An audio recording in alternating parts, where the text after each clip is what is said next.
Well, it is quite a pleasure to be with all of you all today on this Friday, and thank you, for participating and being here and wanting to invest in your leadership and in the quality of your teamwork. My name is Bill Stark, and I'm one of the co-founders of LeaderGov. Jason Smith is with me today. He and I will be co-hosting back and forth on this really important topic of motivation and inspiration.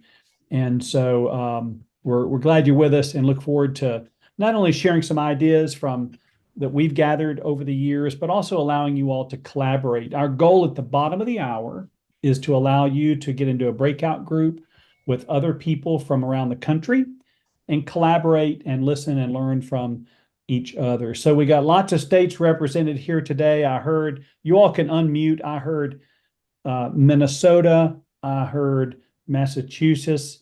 I heard California, Georgia.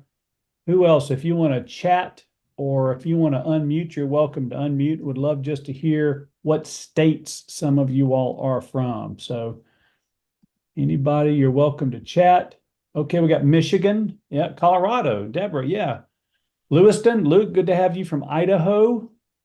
Heather from Nebraska, Wisconsin, Kimba, Florida. Deshay, Beverly is from Michigan. Got Memphis, Tennessee. Miss Hawthorne, nice to have you. Alabama, Bakersfield, Janelle, it's good to have you with us. Wow, we got lots of states covered here. New York City, San Francisco Bay Area, Alabama. Wow, this is great. Yeah, we got all four corners. All four Absolutely. corners. So thank you. Good to have you all. Here's what we're going to do today. We're going to do a brief overview of this topic of motivation and inspiration. We're going to have a few moments of facilitation around some concepts in this area of motivation and inspiration. We want motivated employees. We want inspired employees. And then we're going to ask you to think about what can you do in your local government to move the needle a little bit on this whole area of motivation and inspiration. And then we're going to encourage you to apply, put into practice some of the things that you have heard today. So, one other quick, just kind of housekeeping thing as we're getting started. LeaderGov has developed a free resource for all of you. You can download this free resource. It's called Teamwork Summit. It's a book. It's an annual planner, 2024 planner document. We call it a field guide. And each month in this book is a different teamwork topic that you can lead your team into as you lead your team as a leader. And so as you see on the screen in front of you, this month is May, and the topic is motivation and inspiration. Next month, June, it's around innovation, creativity, having a growth mindset. So this is a free resource for you. The book is free. You can download it from our website. In the book is a little video you can show your team at your team meeting around motivation.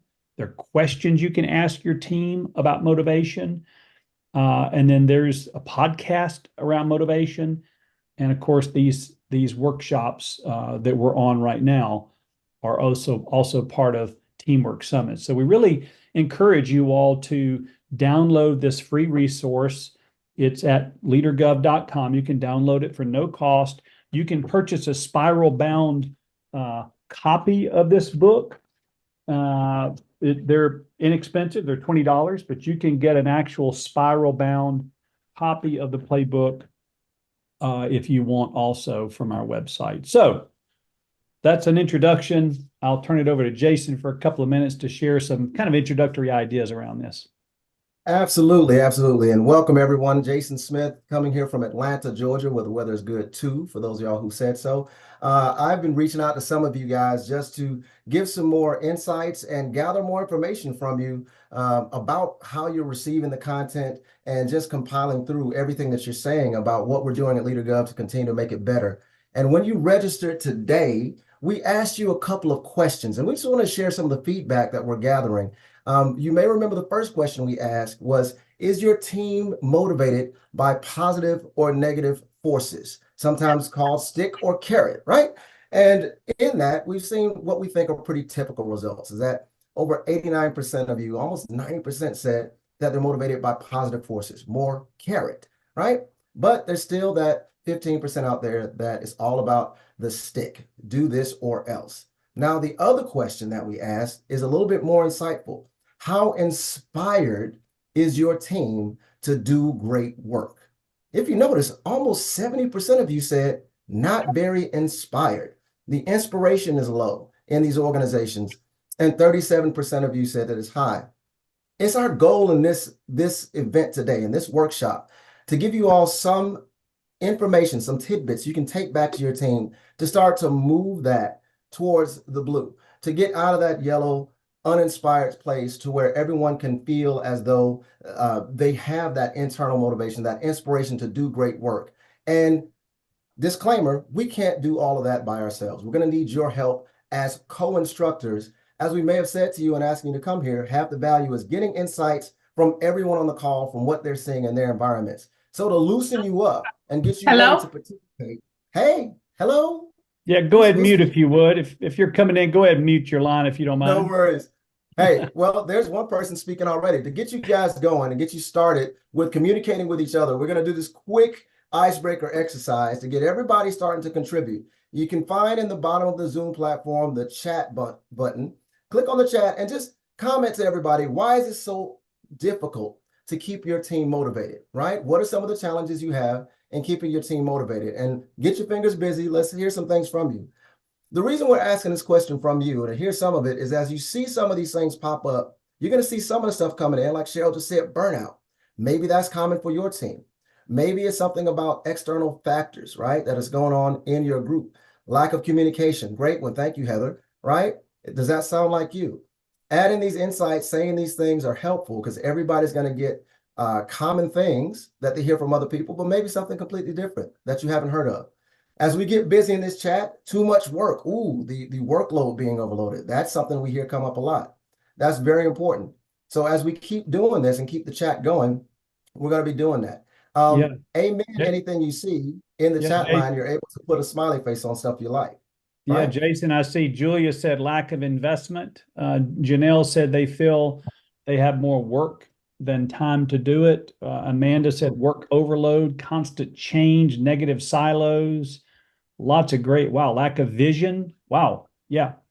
That's a good one. I saw one very specific, just said that they're going through a building project right now. And again, the stress of change. So change management being a big thing that can deplete motivation. Those are things we're going to be looking for. So in our session today, as we look at what we're going to cover, our topic today is motivation and inspiration, right? The balance between the two, how they're the same and ways in which they might be different. And this is just one way that we're covering this topic. We're going to make sure that once we do this, there's follow-on information that you can continue to dive into. If you'd like to reach back out to us and explore it more, there's other things and other resources you can get into. One that I really want to highlight is we have an ongoing podcast. The LeaderGov podcast brings in experts from all over the country. And the next one that we have is on this topic of motivation through inspiration. We've got a great guest, Dr. Randy Ross. He's the founder and CEO of Remarkable, and as an author and a very respected author of books like Relationomics and his new book, Make Life Good, and also being a keynote speaker in several different places around the country. He's really been teaching for many years on creating great value in the workplace through culture and relationships. So as a kickoff to this, we're going to just share a little bit of information on this topic from that current podcast that's posted with a 3-minute clip from that podcast. I'm going to post a link here in the chat for you guys to take a look at. So let's listen to that chat and it'll go right back to Bill afterwards. All right. So take a listen to this. Well, it's a great question, Bill, and it's definitely worthy of exploration. I think that celebration and an affirmation or recognition for a job well done is definitely an important part of what it means to be an inspirational leader. But when you talk about this idea of motivation and inspiration and what that looks like, I like to very clearly try to define what we're talking about so that we can wrap language around it and be able to not only understand it, but express it more clearly. But motivation is an important part of just the energy that people bring to any experience, being motivated to do something. But here's the interesting part for me, is I've worked with leaders I really like to couch it more in terms of, as a leader, I want to inspire people to bring their best to work every day. I don't try to motivate them to do something they don't want to do. I mean, sometimes motivation is sort of connoted, I'm trying to push an agenda. I'm trying to get people to do what I want them to do or the company needs for them to do. But I think the biggest responsibility of leadership is to help individuals connect their personal passion to corporate objectives. And when they connect their personal passion to the corporate objectives, then they're inspired to bring their best to work. I guess what I'm trying to say is I would rather fan a flame within someone than light a fire underneath them. I think sometimes motivation gets into the rah-rah pep rally, get people psyched up, get them to do something they wouldn't normally otherwise do. But here's one thing I've learned about human nature, and I think it's always good to remember as leaders. It's simple and it's profound. You ready for this? Lay it on us.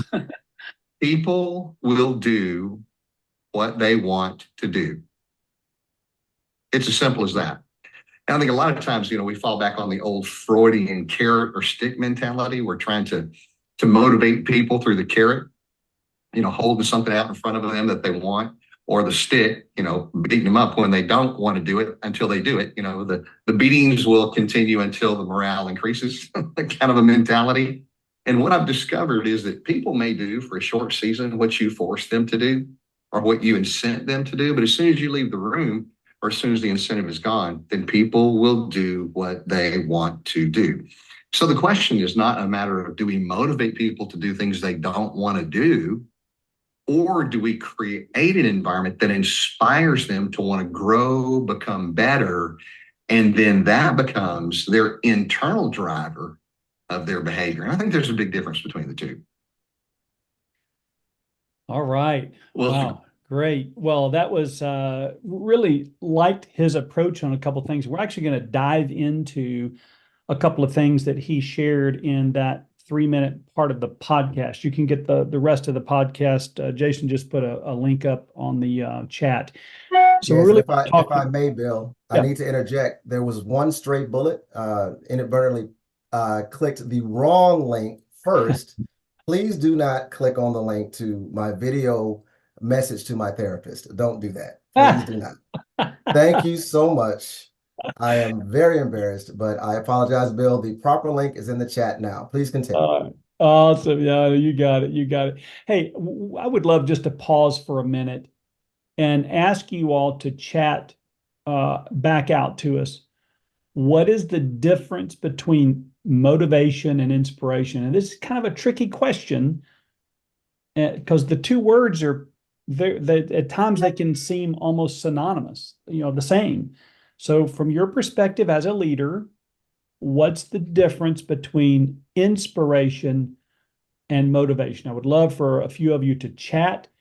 If you want to raise your hand using the and unmute, if you want to raise your hand using the little signals on Zoom, you can do that. I'd love to hear from a couple of you. Okay, Anne, inspiration becomes self-driving while motivation is external. Very good point, Anne. Heather, motivation is to get people to do something, complete a task. Inspiration is to get people to achieve their best. Yeah, we're really starting to get to it there. That's good. Julia McPeak says motivation can include outside forces, but inspiration is from within. Ignite the fire within, like Dr. Ross said. Cheryl says inspiration is internal. Gary says one is internal and one is exterior. Wow, very, very wise input from you all and your perspective. And you're exactly right. And that's kind of where we're going to go in the next few minutes with some material just to share with you. And then, as I said, at the bottom of the hour, we're going to get you into breakout groups so you could talk to your other local government leaders about this important topic. Here's the way we see it. Motivation, it is an external force. This is our definition. It's a stimulus. It's what we would call push. And it can either be pleasure or pain, right? So pleasure is pizza party, right? On the other hand, inspiration is more about your passion or maybe your purpose as an employee. It's an internal thing. And that's what we call pull. So motivation is push. I'm going to push you to do something. Inspiration is an inward pull. So pleasure, motivation, pizza parties, very pleasurable event. And if I do my work and you give me a pizza party, I'm going to be a happy camper. That's motivation. Pizza parties. Recognition. You're going to give me a plaque. Bill, you did a great job on that project. Here's a plaque. And so transactional, you did this, you get the plaque. Time off, money, maybe a team party. On the other hand, pain is coercion. Hey, I'm the boss, you're not. Get the work done, do what I say. Kind of an autocratic type of leader, highly transactional leader. I'm the boss. If you don't do what I say, I'll write you up. Okay, that's pain. That's what we call pain. And it actually does work. Now, it doesn't work for long, right? And I'm not sure about the culture you're creating, but it actually does work. Probably not forever. So let's talk for a minute about passion. What we're trying to do as leaders, all of y'all on this Zoom today are leaders. Here's what we're asking you to do. Find out what your employees' deep desires are. Find out what makes them tick. Some people are into being working autonomously, having freedom, getting to work on their own and being independent. For some people, that is a major issue. And if you can tap into that, wow. Some people want to make a difference in the world. They want to be people of impact in the world. If that's who they are, you can tap into that. Some people want success and reach goals. Some people want to help others. Some of the people on your teams, when they wake up in the morning, their first thought is, I want to help other people. I'm here to help other people. Other people on your team are about relationship building. And if you can tap into that, if that's their superpower, if that's their internal driver, you can really encourage them to do some great work through relationships. And in creativity, some people are naturally creative. Again, you need to tap into that. I want to tap into that as a leader. And if I can, it's gonna give them more self-motivation for doing a great job. So, at the end of the day, on the bottom right, it says, ask them what their passion is. This is in your workbook, by the way, this chart. We emailed you, I guess, this morning's email about the workshop. In that email is a workbook, PDF workbook. So this picture is in there. And what we want to encourage you to do, takes a little extra time, is learn your employees. What motivates them? What is that inner fire that they have? And all those things on the bottom left, probably some more things as well. So there we go. There's that. So what I wanted to ask you all now via chat again, I would love just to kind of drive this home. What are the limiting factors of carrot and stick? What are the limiting, even carrots, plaques, rewards, half day off? Well, what's the limiting factor? Okay, Julia says it's external. Yeah, but what makes it limited? Responses to change, transactional. Anne says, yep. So what makes carrots not appealing long term? What's the limiting issue around it? You get full. Cheryl says, yeah, you get full. Kimba says it's temporary. It's fleeting.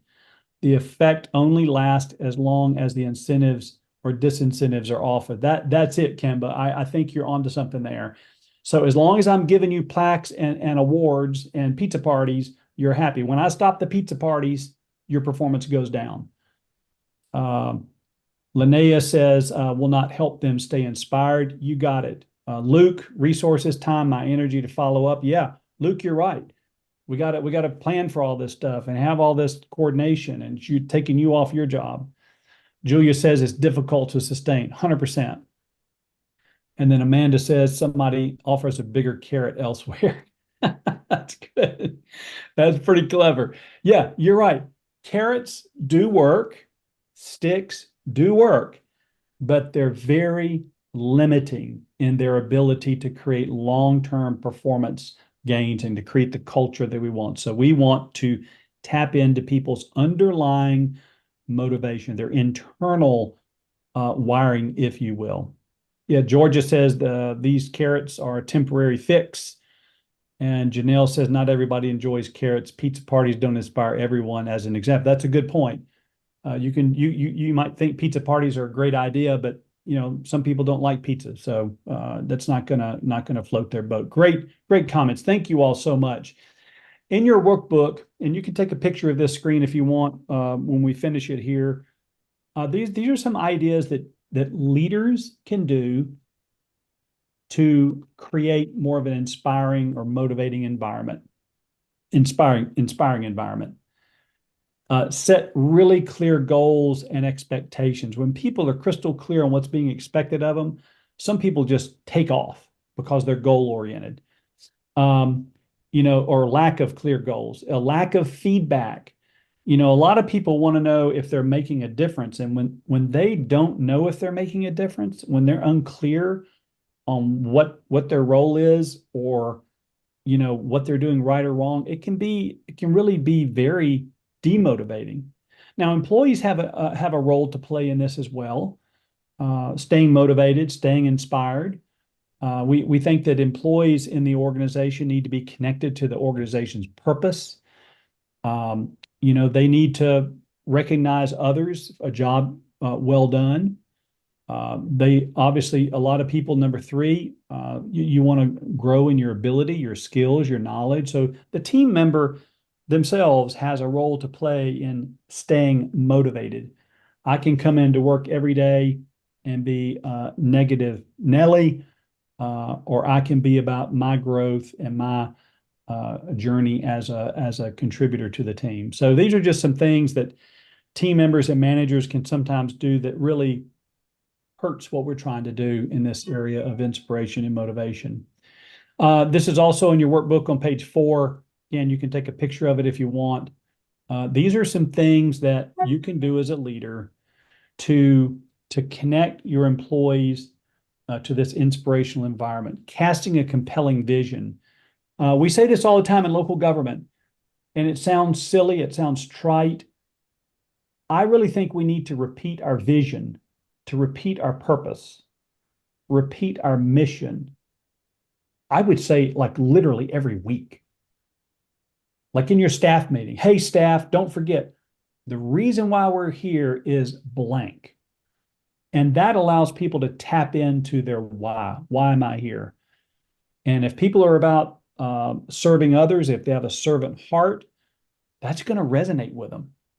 Number 2, foster openness and transparency. That's around if their inner inspiration is around relationships, that's going to tap into that. Promoting a growth environment and creativity, allowing people to be creative in the workplace. If that inspires people, their ability to create something and generate something new, we need to tap into what that is. Sharing stories of excellence.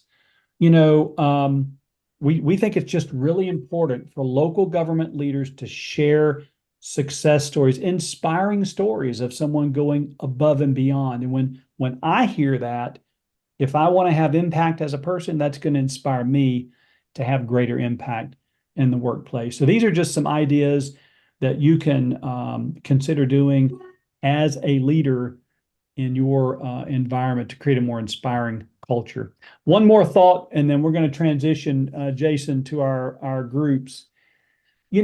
As much as you work on this idea of tapping into the inspirational part of leadership, there may be other things in your local government that are not really contributing to a great culture. Maybe it's pay, I don't know. Maybe it's the boss. I don't know. It could be your facilities for all I know. But there could be other things in your local government that are holding the team back and affecting the culture in a negative way.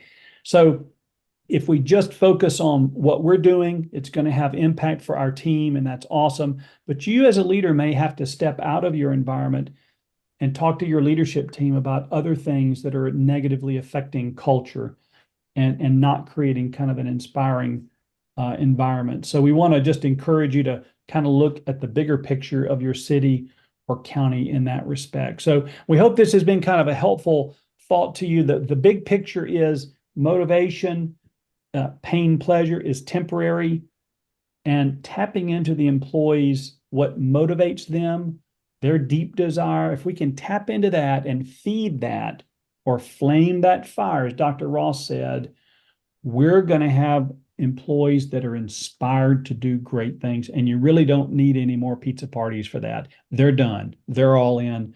They're ready to go. So thank you for letting us share that. And I hope it was helpful to you. And we're going to transition now over to breakouts. So Jason. Absolutely. And again, thank you, Bill. That was great information. And guys, as promised, that was a great primer for some thoughts. And I'm sure you're thinking about how this applies in your world. Now's your opportunity to share with your peers in these small breakout rooms exactly how this applies in your world. And we're going to send you to your breakout rooms. I want you to do a few things. First and foremost, I want you to introduce yourselves to each other so you know who you're speaking with, what part of the country you're getting your information from. To help with that, if you'd like to, you all should be able to see in the actual participant section. If you find your own name, you can add your name and your location, like Cheryl Hahn has, putting Sabika, Minnesota. Let people know so that you can keep that short. We don't want to spend a lot of time on introductions. But get into these two questions. In what ways do you and your team need to improve in the area of inspiration? And the other one, what practical steps can you take to create an inspiring environment for the team? And that's a lot of information, right? So again, as you're there in your groups, try to give people the chance to all get a chance to answer. We should have about 4 people in each room, and that'll give you a chance to all have a chance to speak. And if you have any questions when you come back, we're going to have a quick debrief and talk to everybody together about what went on and get that insight from everybody. So you're all going to go automatically and be brought back automatically. No need to do anything as I clean up a few people have dropped. And probably turn on your camera, right, Jason? That's very helpful. Yes, it's very good when you're having an intimate conversation like this to see people face to face. So you might not have your wig on, but go ahead and turn your cameras on. Let everybody see your smiling faces, and you'll be brought back automatically when time is up. All right? Off you go. Rooms are opening now. See in about 15 minutes, 16 minutes. All these lovely faces. Well, now that we're all back, everybody, as we talked about, this is where the real learning happens. And all the conversations I've been able to have by reaching out and calling you after the sessions, they said that this debrief and the time in the breakout rooms is the most important thing. So let's hear from some of you guys what you actually talked about in the breakout rooms. Let me hear some of your answers to the 2 questions that we asked. Let's just start with room number 2. We had Dawn, D. Williams, and our wonderful mystery participant. I'm not sure exactly who PCW is, but can someone from that group just share a little bit about what you all came up with for the answers to the breakout room questions? Anyone in group 2? Oh, we're shy. Not all at once. Yeah, please don't fight for it. Let's move on. Let's try group 5. Group 5 had Denise, Jose, Megan, and Taylor over there in Anna, Texas. Who'd like to share what you all got from those questions? And those of you all who are a little shy to want to speak right now, you can put some of your thoughts in the chat. It'd be great to just see those bubbling up as we go. To be honest, I'm not sure we addressed the questions, but I will say that we did talk about motivating our team, especially younger employees who may finish their work and then be on their phones. So we talked about maybe identifying even across even of your peer levels about going to lunch or doing some belonging activities, making them feel like, hey, that and mentoring. Also, talking about kind of what motivates the team, getting people invested in with the work that they're doing, or having a list maybe of, hey, there's other things that you can work on. We talked about differing priorities that can occur from the different offices. So just understanding what the priority is and trying to look ahead. That's really important. Setting priorities, that's critical. Thank you for sharing, Taylor. I appreciate that. And for those of you all that maybe didn't remember what the questions were, it was in what ways do you or your team need to improve in the area of motivation? And also, what practical steps can you take to create an inspiring environment for the team? So let's hear from another group. Group 8, I got to pop in and hear Kimba speaking, had James, Kimba, Julia, and Luke. If anyone wants to share what you all talked about there. I know there's a lot of people from Madison, Wisconsin in that group. Anyone want to share what came out around those questions? I nominate Kimba. Yes. They threw you under the bus, Kemba. Boo. What came out of your conversations? So yeah, ways which the team learned or needs to improve. There was a couple of things. We had a lot of like silos in our different workplaces, and then not a clear vision necessarily shared from senior leadership or the front office.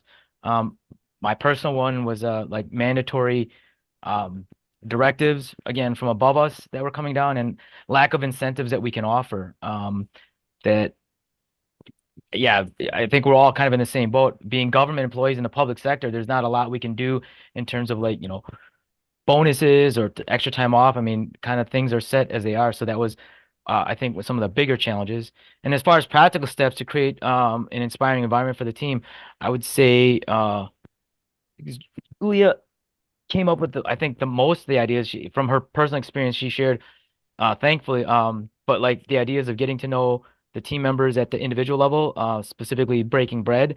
And, some of the challenges Luke and I had is like sometimes the bosses or the workplace don't allow for that, but there are still ways, even like a potluck or something like that, where if the employer doesn't allow for, doesn't budget for those kinds of opportunities, that we can as leaders, grassroots effort kind of put something together where, again, we're sharing a vision, whatever that is for us, and also getting to know each other, and then again goes to like learning what people's values are, and hopefully getting to that more aspirational or inspirational perspective. Gotcha. That's great inputs. We've heard that from a lot of people around the country. Clear vision, outside influences, and just having the permission or investment to be able to motivate your people. Those are common things. And I'm sure that a lot of you guys have similar stuff. Please keep the chat line going. Ask some of the stuff that came from your groups. I think Bill had another question for you guys on this debrief here. Yeah. First of all, Cheryl, there is a workbook for this session that was emailed to you this morning. It's a separate workbook. It's not Teamwork Summit.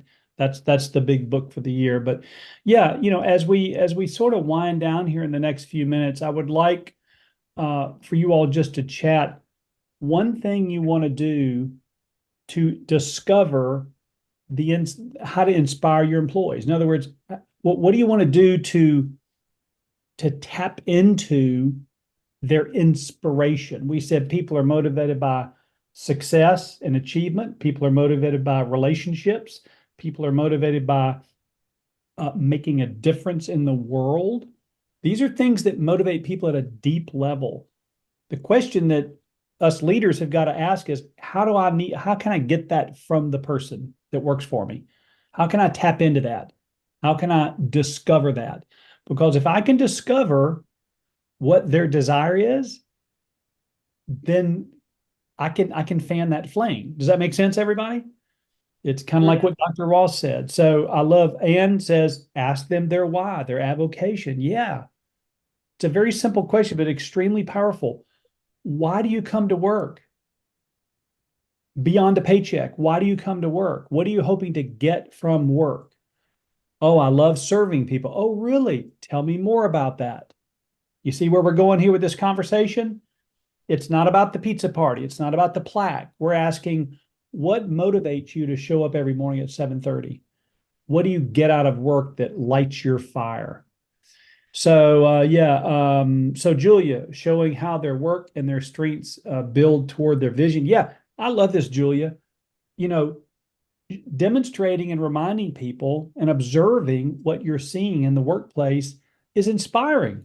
Hey, if they can do it, if they can take the extra effort, I can too. So telling stories as a leader inspires people.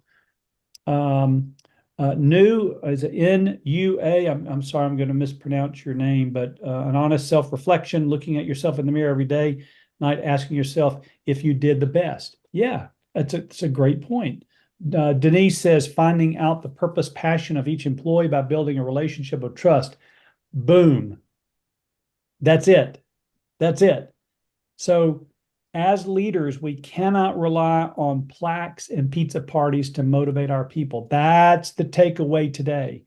What we've got to find out is what's inside the person that makes them want to come to work in the morning, besides the paycheck, right? We do DISC training. Y'all have heard of DISC before, Myers-Briggs, DISC. The S is support, a supporter, steady. Those people like to help others, right? That's their hot button. They like to help others. Tap into that, leverage that, and they will be fired up, motivated, excited, inspired employees. Adrian said what's inside the employee. It's in the moments. Understand what they do and how it fits into providing service. These are some great comments. We may try to aggregate a lot of these comments and feed them back to you, but this is really good stuff. This is again tapping into what makes the employee tick. As a leader, that's what we're trying to figure out. If we can determine why they come to work in the morning and show up, we can leverage that, fan that flame, and that becomes the internal motivation. Gary, can we have a link to the DISC? Yes, you can, of course.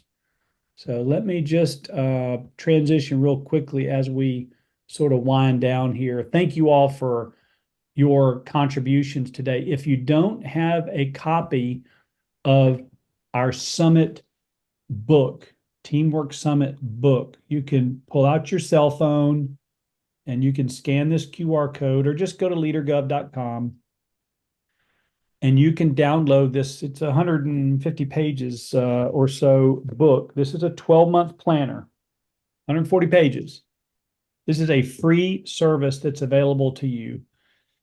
In that book, in the month of May, that's the month we're in right now, is a 4-minute video on motivation and inspiration, questions you can ask your team about motivation, and of course, the podcast we've already talked about. So we want to give you some tools to go back to your team and talk about motivation and inspiration.